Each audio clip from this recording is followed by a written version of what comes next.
Romans chapter 2 Nainaba Asida Emerging Bible Profession Ministry na Taramna Oxeri Equina Mamanda Romans chapter 1 da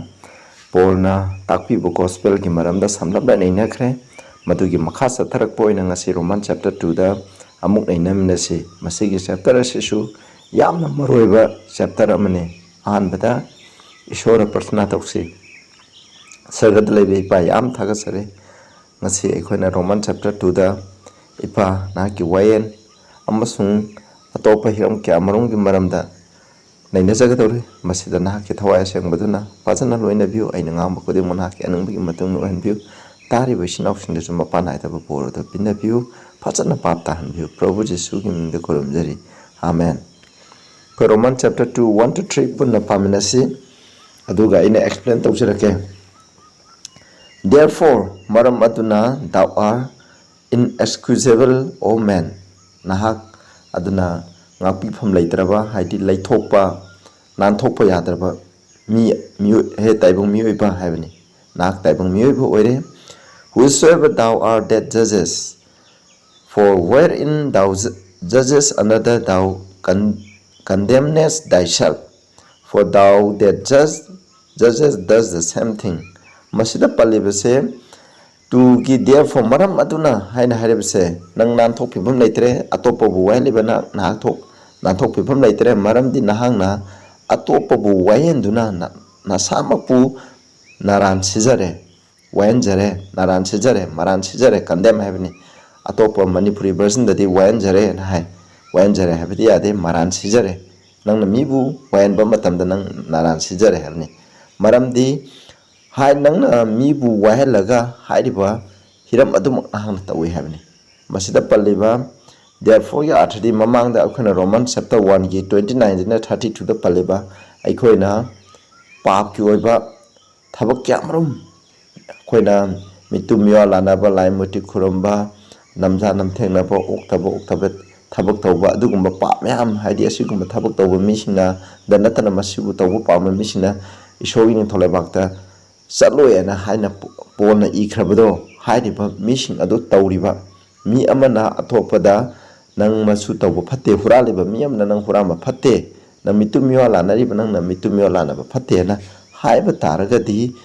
aduni aina tawraga mingonda du tawgunu adu tawba phate na wayenba taragadi e isana isabu maran sijabane haibani madugi arthada masina hairibani to the.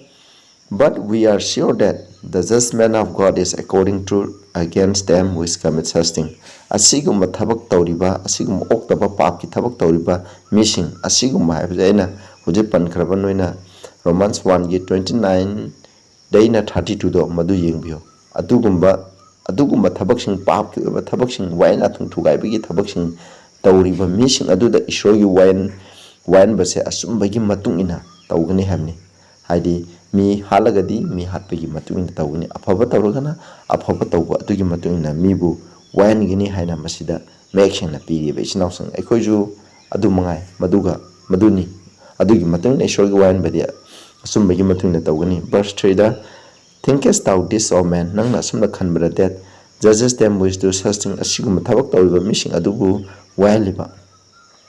And thus the same nang na dugum thabak tawriba oktaba phattaba thabak papki thabak sing tawriba waina thangba thugaipigi thabak sing tawriba makhoi aduda wayaliba nang na hairiba dumak nang na tawba taragadi that thou shalt escape the judgment of God. Nang na ishogi wayenba adudagi nang nan thokani haina khanbra habni. Ano ai isamaksu tawre ai khudamoina ai yu thakpa mini mingonda yu thakano haina wayenba isa isu churuk thakpa ina churuk thakano haiba migi mapu huramba ina migi mapu huranganu haina wayalaga huramba phate na harga ai samuna tawragati ai je wayenba ishogi wayenba aduda asumbagi matungna mi mana tawba adugi matungna phanganba ishogi wayenba aduda khoi nan thokani haina khanginu habne masini ko masida yamno maruwe adugo wayenba habse ikhoigi thabakki matung ingini habse yengse. Romans 2 gi 4 to 6 da hai.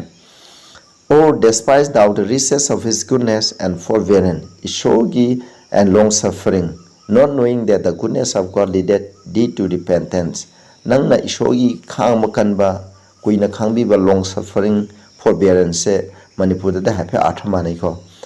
hanba English kidadi tongale longsuffering haibase forbearance isogi khangba khanba ngo aduga mahaki afaba parang kaina leibase masina ekhubu pungning hongba lamjingi haibase lamjing halle hamne adugumba lamjing hanba adugun hangna tuguzari bra tuguzari hangoiba fauri bra haibni masina haibdi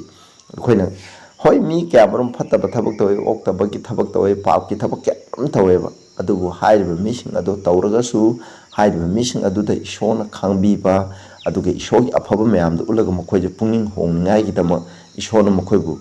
lamjing biganeba hoi khara ma lamjing da bayai adu aikhoi khudima papi khudimang na pungning hongba lamjing je ishogi afaba ishogi khangbiba adugi matung na ne adumai tawdana aikhoina makhoida ju khara matam khara khangbi boy fatta badi fatte haigidabni adu khoina khangbi ba laigidabne ba ishogi apabna khoibu puning hongan bane ba ai sai pangana ina phaba thabak tawbigi pana puning hongba natte habse khoina kawumsi but adubu after thy hardness and impenitent heart treasures up unto thyself adubu nakhoigi kan thamoi kanjaba musung puning hongdaba aduna nakhoise ishogi mai hongna sawa haidi ishogi dharma senbagi wen phongdokpa amasung ishogi mai hongna sawba numit adugi dama aikhoje asawba ko yokhatjarabani paisanduna thamjarabani ana hai masina haribadi masina aikhoina thamoi kanduna sum lairaba ishogi afabana ishogi khangbi kanbi khang sodi am khangba kale amna phai haisina aikhoina phattaba pabado adom tawduna lairaba ishogi afabadu khudong chaba lauduna laiba taragadi sinausa ishona habse karino habda aikhoje ishogi mai hongna sawba ishogi asumba wain phongdok piba amasung ma ki mai hongna sawbagi numit adugi dama aikhoje asawba aikhoina paisandun leijabni habdi amarom da habdi aikhoje madugi dama aikhoje mangta ngai gi dama aikhoje paisanduna leijabani haina masina haijariba aduna aikoi thamoi kanjan gumse aikhoina asumbu khangadi asumbugi matuna satseba asumbu khanga paaki thabaksing aikhoina sum tawduna leitar thamoi kanjanduna leitardi aikhoina aroiba matamda ishogi asawbu mai hongna sawba dharma asumba wayan phongdokpa dharma sema wayan phongdokpa numena duda aikoi asawbu phangani haije verse 6 ta mahangna aikoi kudimakse aikhoina tawba thabaki matuna pigani hai sinausa aina afaba tawre afaba phangani aina phattaba tawre phattaba phangani base ishona bible da thapibane mi khudim man tawbudigi matuna phangani 2 Corinthians 5:10 da hayo aikhoina Christagi wayen sang ki mamangda wayen sit maki wayen phambal ki mamangda aikhoise aikoi ki haksang da tawba afaba oire phattaba oire adugi matungina aikoi phangngai gi dama aikoi mahaki phambal mamangda maki phida mamangda aikoi lepkhani habni tangpanda laiba pangkudama ngko morena Christian oire aikoi kudumaksu aina tawba afaba phattaba adugi matuna ai haksang da tawkiba adugi matuna lepkhani habni madugi matungina phangani afaba tawrogna afaba phattaba tawrogna phattaba phangani hana masida mayekshana le yengna siko makhatana Romans 2 gi 7 to 9 da muyengche masida ko 7 da khangba kalak ai English e paro hino andum yengbiu ko khoi matang da khara da ju pajarke khangba kalak khangba kanduna adu mating mangan ikai khumdaba amasung si immortality adi siba naidaba thijariba makhoi aduda ishona hai ko eternal life lomba naidaba punsi pigna hai aikhoina khangba kalaga aikhoina ishogi mating mangan haidi Christagi lamsat ipa ishogi lamsat do khoi punsi da phongtoktuna ishogi mating mangan oheningai gi dama aduga ikai khumnaba amasung siba naidaba se aikhoina afaba tawduna lepa naidana afaba tawduna khangba khanba galina afaba tawduna hairibase thijaba taragadi aikhoida lomba naidaba punsi phangani hai kanana lomba naidaba punsi phangani khangba kalaga afaba aduga siba naidaba immortality habse kalamba matamda phangani 1 Corinthians 15 gi 51 52 53 hairiba chapter sida nakoi yengba matamda khangni Prabhu Jesu Krishna ani shuga lakpa matamda minna kupada aikoi siba naiba haksang ase siba naidaba haksang onthokpikini karamba mida Prabhu da thajaraga mana haiba asumbudugi matung induna chaliba mising aduda masi oibigini hami sikraba mising hingduna leiba mising aduda su madugumba immortality adu pigini hami adugumba immortality thiriba mi aduda lomba naidaba punsi phangani hai khoigi punsi da kwadi maru epse lomba naidaba punsi phangbani verse 8 adubu khanaganba achumbana haib indaba aduga dharma sendaba bu haib inba dharma sendaba hedi khuna ngasai pankraba mayamdo Romans 1 gi 29 dena 32 asiguma paaki thabak sing tawbo ena thang thukai bagi ten commandment haibasing indaba tawriba asiguma mayam time pam gi ba pap tawriba asiguma dharma sendabagi asi dharma sendabneba asigumba sing ase pap tawriba mising che dharma sendabni adugumba inba mising aduda indignation and wrath hai ishogi maina hayona sawbado adu phangani habni mayona sawba karma matamda aroiba matamda kuna Revelation 20 yengba matamda noro second death hell and hellfire aduga akoina noroki pat haiba aduda ikhoje langjangane madu ishogi mayona sawbane adugumba haibdi norokta satkani habni masina habdi achumba indaba dharma chendabagi thabak sing tawriba paap ki thabak sing tawriba mising ado maduda habne Krista da thajai haraga akoina paap ki thabak sing adum tawduna leibi yaba nate Krista da thajalagadi akoina mahaki thawaina pibibi matuna paap ki thabak sing ado thadokani Kristan oiba taragdi madu thadokani thadokpa ngamdeba sing ado aseng Kristan nate habisne aduga verse 9 da mu yengse aduga awanang amasung anguish thamoi kaiba do kanada phangani fattaba tawriba khudingmakta phangani ahanbada Jews ani subada Gentile singda aikoina Jews haiba leite gospel asida Gentile haiba leite sinawsang aikoina fattaba tawragadi hoi Jews singda ahanba phangduje kaino asumba khangba mokoina shogi asumba do khangna mokoi tawde khoju hoji Christian oiba aikoina asumba do hena khangeba dandi je khoida hana lakane adugi mathangda isho khangdaba misingda dandi lakane masi aikoina kaawhumje ko masi karamba fattaba tawba misingda awanang nangliba aduga thamoi kaiba nangliba asiguma mayam je kaino fattaba tawbagine masi ishogi loni masi Christian oigera Christian nataba oigera masi gi niti niyom je anum leigine aduga mung mathangda yengche Romans 2 gi 10 11 da adubu glory ikai khumnaba mating mangan honor ikai khumnaba ingtha tapthaba santi ado puningda santi leibado afaba tawriba mipung khudimakta phangani machi aham da Jewsa aduga Gentiles da su phangani haina masida masina haibdi shona koina glory ishogi mating mang Krista gi mating mangan Krista gi lamchat ikhoida phangdok paje masi mating mangan leiba koeba masi ikai khumnabne aduga ikhoina ingtha tapthaba puningi ingtha tapthaba phangba pamlagadi aikhoina afaba thabak tawgadamne afaba tabak thaw haibache Bible gi matungina ne Bible gi matungina tawriba Bible na haibagi matungni ileba sing adubuneba aikhoina afaba do masina verse 11 da ishodi mitang khai naidi hai aduna Jews oigera Gentile oigera afaba tarugana afaba phangba fattaba tarugana fattaba phangba haibase ishoneba shogi mafamda mitang khai naide taibang mebe khoi khudi muksa maneba mathangda khoi yengjiko why lo amasung wayenba asigi maramda khuna Romans 2 gi 12 thai for maramdi haiko maramdi hadi mamangda pankriba adugi aina afaba tarugana afaba phangani fattaba tarugana fattaba phangani aina tawbugi matungna masida Gentile haiba leite Jews haiba leite haina masida mayekshana palleba aduga 12 thai maram aduna for maramdi as many as have sinned without the law shall perish also without the law hadi mi kamram na law yaudana pap tawkhrabadi makoi law yaudana signi habi lo yaudana hadi masina hadi ishogi wayan yathang tara adu khangdana mina pa tawba tarakadi wayan jathang adu khangdana makoi sikne makoi hadi wayan jathang adu yaudana makoi sikne masina habse as many have sinned in the law wayan jathang adu gi matungna wayan jathang duda mi kyamrum khangna makoi pa tawba tarakadi shall be judged by the law wayan aduna makoi wayan jathang aduna makoi wayan hai pitib da leba khadung makhang da bojo isho wayan jathang wayan gani adubo ekhoi gi wayan bai se ekhoina khangba knowledge adugi matungna wayan gane ba isnausa mase wayan jathang khangda ba misingju makhoina pa torogadi makoi ju andum pa makoi pa bhaibsidi pa nei isho mafanda adum makoi adum sigane makoi ko masina haidibdi khoni yengsigo hena ba taningai de Romans 9 gi 41 de yengcheba Prabhu Jisu Krishna nakoina namitang hairgadi nakoi pap lairam loidamni adubu nakoina aikoi ure habna nakoi pap lai hai 941 amu James 4:17 da afaba tawba khanglaga tawdrabadi mongonda masi pap ne habni masi gi text asisna aikoina hairibdi karino ishori wayan base kari gi matung ne nang aina khangba du gi matung na ne koina ten commandment khangdraga su ishona hore makhada lakani ishona aikoi gi pungning da ngangbi ba afaba adugi matungna ꯆꯠꯄ ꯇꯥꯔꯒꯗꯤ ꯑꯩꯈꯣꯏ ꯑꯗꯨꯝ ꯑꯩꯈꯣꯏ ꯑꯔꯥꯟ ꯈꯨꯕꯝ ꯐꯪꯒꯅꯦꯕ ꯑꯗꯨꯒ ꯑꯩꯈꯣꯏ ꯄꯨꯛꯅꯤꯡꯅ ꯉꯥꯡꯕꯤꯕ ꯍꯨꯔꯥꯟꯒꯅꯨ ꯍꯥꯏꯕ ꯃꯇꯝꯗ ꯐꯠꯇꯦ ꯍꯥꯏꯅ ꯏꯁꯣꯔꯅ ꯉꯥꯡꯕꯤꯔꯛꯀꯅꯤ ꯃꯗꯨ ꯐꯠꯇꯦ ꯍꯥꯏꯕꯗꯣ ꯃꯗꯨ ꯑꯩꯈꯣꯏꯅ ꯇꯧꯕ ꯇꯥꯔꯒꯗꯤ ꯃꯗꯨ ꯑꯩꯈꯣꯏꯅ ಸಿಗꯅꯦꯕ ꯑꯗꯨꯕꯨ ꯑꯩꯈꯣꯏꯅ ꯈꯪꯗ꯭ꯔꯕ ꯑꯐꯕꯁꯦ ꯀꯔꯤꯅꯣ ꯈꯪꯗ꯭ꯔꯕ ꯑꯗꯨ ꯑꯣꯏꯇꯥꯔꯗꯤ ꯑꯩꯈꯣꯏꯅ ꯄꯥꯞ ꯂꯩꯇꯦꯕ ꯍꯣꯏ ꯏꯁꯣꯔꯒꯤ ꯃꯐꯝꯗꯗꯤ ꯄꯥꯞ ꯂꯩ ꯏꯁꯣꯔꯒꯤ ꯃꯐꯝꯗꯗꯤ ꯍꯨꯔꯥꯟꯕ ꯍꯥꯏꯁꯦ ꯍꯨꯔꯥꯟꯕꯅꯤ ꯈꯪꯅ ꯍꯨꯔꯥꯟꯕꯁꯨ ꯈꯪꯗꯅ ꯍꯨꯔꯥꯟꯕꯁꯨ ꯍꯨꯔꯥꯟꯕꯅꯤ ꯑꯗꯨꯕꯨ ꯑꯩ ꯍꯨꯔꯥꯟꯕꯁꯦ ꯐꯠꯇꯦ ꯍꯥꯏꯕꯁꯦ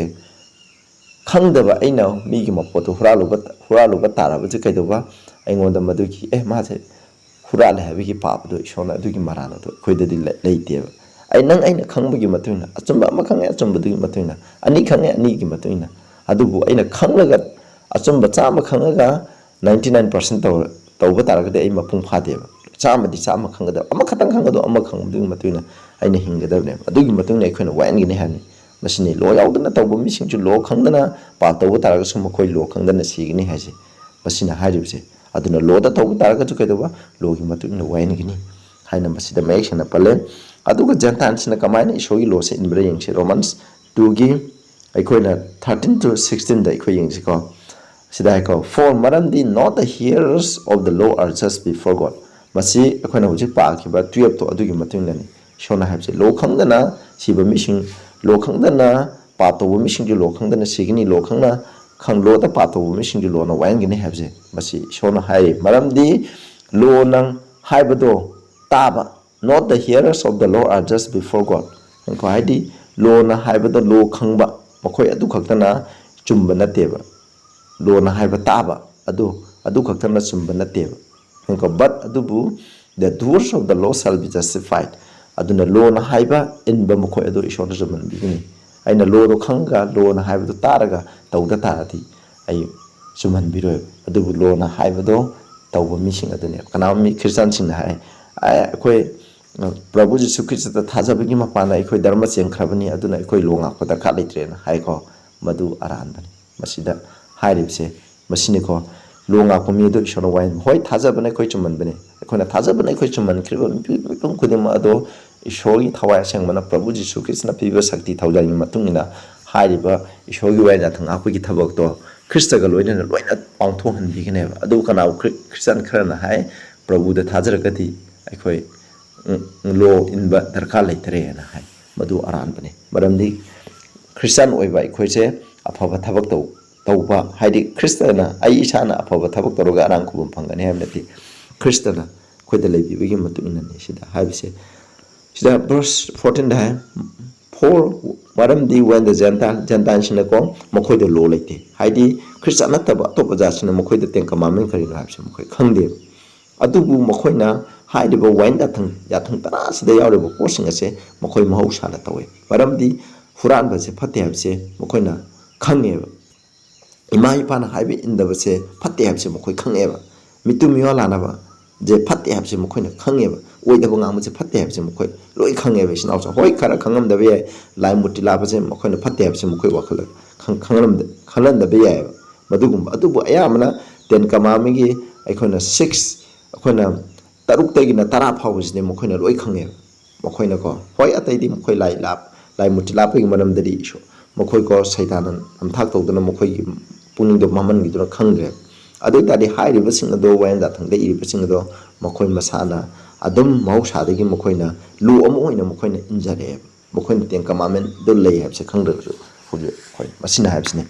अदुना we show the work of the law written in their heart मसि मखोइगी मसिना उले मखोइ सोगी वायन दाथंग अदो मखोइगी थमोइदा इशन बिखरे हाबसिनेबा अदुगा their concerns for bearing witness अदुगा मखोइगी अफफत खंगनबगी पुंगनासु मसि साखे पिरेबा their thoughts the mean while accusing or excusing one another adugo mokhoy gi wakhalnasu masina phai masina phatte habse mokhoy na khangeba excusing wa mokhoy na excuse tawba hadi nanthongna ba aduga amana bu maran sinabase masi mokhoy wakhalna chukang masi phai natra phatte habse masi mipung khudung mate isona ngangbi hani hadi if adam dagi horoga loine dara ekhoine na koi thamoi da ngangbi khramneba leitaba targasu masi da haije aduga verse 16 that in the day when God shall judge the secrets of man by Jesus Christ according to my gospel aduna aigi apo while asigi matungna mi singi arot pa khuding mache prabhu jisu krista gi mapana ishorna khudingmak wayenꯒꯅꯤ ꯍꯥꯏꯕꯅꯤ ꯑꯩꯈꯣꯏꯅ wayenꯕꯁꯦ ꯀꯅꯥꯒꯤ ꯃꯇꯨꯡꯏꯟꯅ ꯄꯣꯜꯅ ꯇꯥꯛꯄꯤꯈꯤꯕ ꯑꯐꯕ ꯋꯥꯄꯥꯎꯁꯦ ꯒꯣꯁꯄꯦꯜꯁꯦ ꯑꯁꯤꯒꯤ ꯃꯇꯨꯡꯏꯟꯅꯅꯤꯀꯣ ꯑꯩꯈꯣꯏꯅ gospel ꯍꯥꯏꯁꯦ ꯀꯅꯥꯒꯨꯝꯕ ꯃꯤꯁꯤꯅ ꯒꯣꯁꯄꯦꯜ ꯍꯥꯏꯔꯒ ꯄ꯭ꯔꯚꯨꯅ ꯀ꯭ꯔꯣꯁꯇ ꯁꯤꯕꯤꯈ꯭ꯔꯦ ꯑꯗꯨꯅ ꯃꯥꯅ ꯁꯤꯕꯗ ꯍꯤꯡꯈꯠꯂꯦ ꯑꯗꯨꯒ ꯃꯥꯅ ꯑꯃꯨꯛ ꯁꯛꯈ꯭ꯔꯦ ꯃꯁꯤꯅ ꯑꯩꯈꯣꯏ ꯂꯣꯏꯔꯦ ꯍꯥꯏꯅ ꯀꯅꯥꯒꯨꯝꯕ ꯃꯤꯁꯤꯅ ꯈꯟꯕ ꯌꯥꯎꯋꯦꯕ ꯍꯦꯡꯀꯣ ꯑꯗꯨꯅ ꯄ꯭ꯔꯚꯨꯗ ꯊꯥꯖꯔꯗꯤ ꯑꯩ ꯑꯔꯥꯡ ꯈꯨꯔꯨꯝ ꯐꯪꯉꯦꯅ ꯅꯣ ꯑꯗꯨ ꯅꯠꯇꯦ ꯑꯩꯈꯣꯏꯅ ꯔꯣꯃꯥꯟꯁ 1ꯒꯤ 29-32 ꯍꯥꯏꯁꯦ ꯑꯩꯈꯣꯏꯅ ꯈ꯭ꯔꯤꯁꯇꯥꯟꯅꯤ ꯍꯥꯏꯔꯒꯁꯨ ꯑꯗꯨꯒꯨꯝꯕ ꯊꯕꯛꯁꯤꯡ ꯄꯥꯞꯀꯤ ꯊꯕꯛꯁꯤꯡ ꯋꯥꯏꯟ ꯂꯥꯊꯪ ꯊꯨꯒꯥꯏꯕꯒꯤ ꯊꯕꯛꯁꯤꯡ ꯃꯆꯤꯟ ꯊꯤꯕ ꯑꯣꯏꯗꯕ ꯉꯥꯡꯕ ꯑꯗꯨꯅ ꯍꯤꯀꯥꯞ ꯂꯩꯀꯥꯞꯄ ꯑꯁꯤꯅꯆꯤꯡꯕ ꯂꯥꯏ ꯃꯇꯤꯛ ꯈꯨꯔꯨꯝꯕ ꯄꯨꯝꯅꯃꯛꯁꯦ ꯏꯃꯥ ꯏꯄꯥꯅ ꯍꯥꯏꯕ ꯏꯟꯗꯕ ꯑꯁꯤꯒꯨꯝꯕ ꯊꯕꯛ ꯃꯌꯥꯝꯁꯦ ꯂꯣꯏꯅ ꯇꯧꯗꯨꯅ ꯂꯩꯕ ꯇꯥꯔꯒꯗꯤ ꯀꯩꯗꯧꯒꯅꯦꯕ ꯑꯩꯈꯣꯏ ꯑꯗꯨꯒꯨꯝꯕ ꯃꯤꯁꯤꯡ ꯑꯗꯨꯗ ꯅꯣꯔꯣꯛꯇ ꯆꯠꯀꯅꯤ ꯍꯥꯏꯅ ꯍꯥꯏꯈ꯭ꯔꯕꯅꯦꯕ ꯃꯁꯤꯀꯣ ꯄꯣꯜꯅ ꯇꯥꯛꯄꯤꯕ ꯑꯐꯕ ꯄꯥꯎꯅꯦꯕ ꯑꯗꯨꯒ ꯌꯦꯡꯁꯤ ꯖꯤꯎꯁꯤꯡꯅ ꯂꯣ ꯀꯃꯥꯏꯅ ꯉꯥꯛꯄꯗ 2:17-20 aduna nakoi behold thou art called a Jew rested nakoi Jehudi kauri aduna nakoi wayen jathangda ngaje aduga nakoina makest thy boast of God nakoina isoi maram nakoina napanda koi isoi yamna khangba mini koi isoi wayen jathang khangba mini haina Jewsing masi polna romance la riba Jewsing de ibni ko masi matang the nakoina maki item nakoina maki aningba khangi aduga kwadi hana phaba poto nakoina yabi approve tawi being instructed out of the law nakoina wayan jathang adudagi nakoina poktakpi henko misingda poktakpi takpi tambi aduga nakoi nasana thajai madudi nahakje mami tangba misingi khangdaba misingi lusingbani haina aduga amambada leiba misingi mangalni haina nakoina khangjai an instructor of the foolish apang misingbu nakoina poktakpi pa aduga anghang singbu haidi apik kai sukhangdaba mising asibu nakoina takpi ba which has the form of knowledge and of the truth in the law aduga nakoida gyangi nomuna form do nakoida lay gyangi form do lay aduga law gi achumba do nakoida lay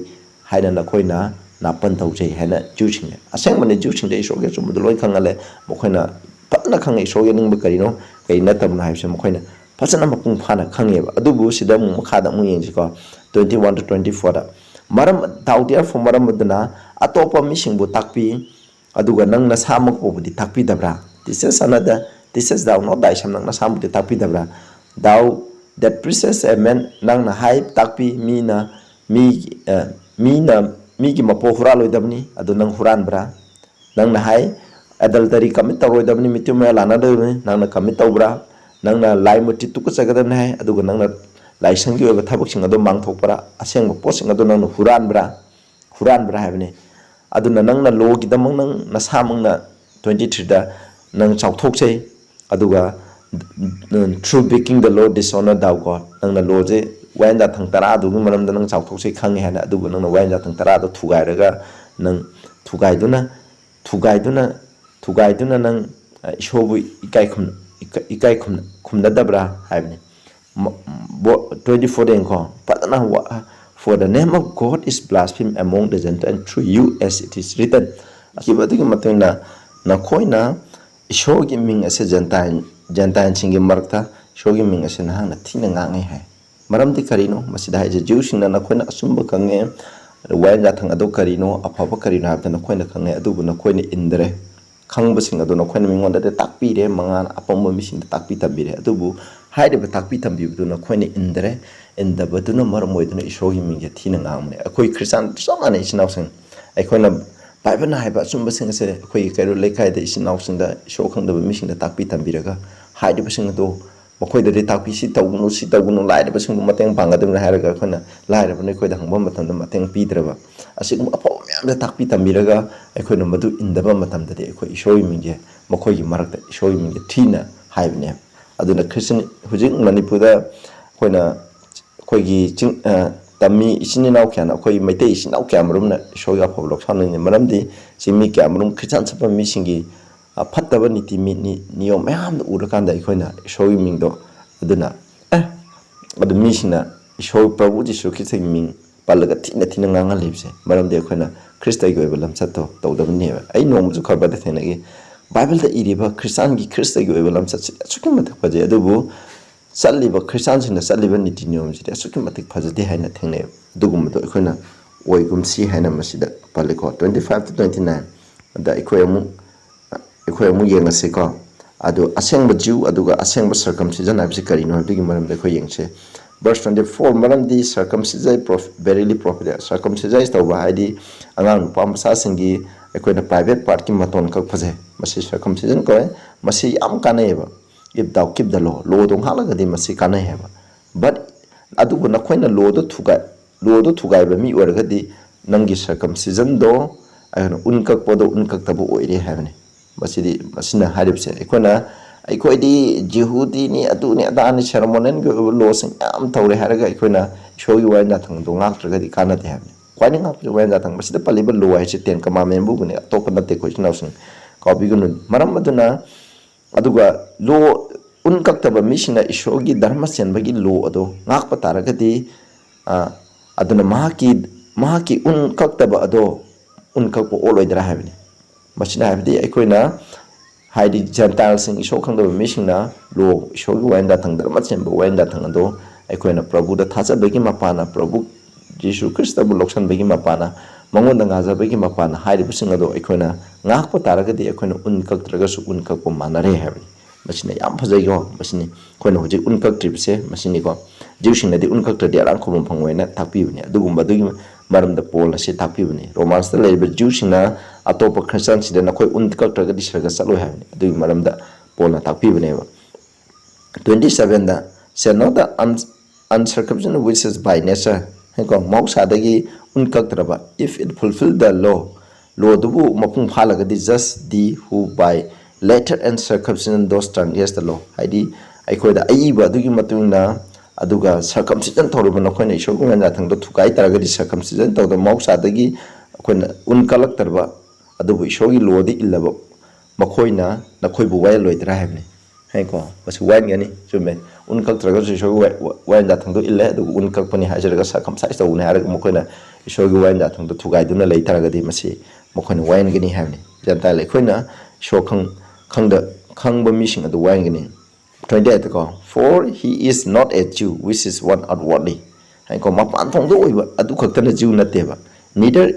is that circumcision adu circumcision to madu nate which is outward in flesh akoina mapan thong da khakta unkai halaga madu unkak pa nate isnausing mapan thong da unkak pa duna unkak pa nate mapan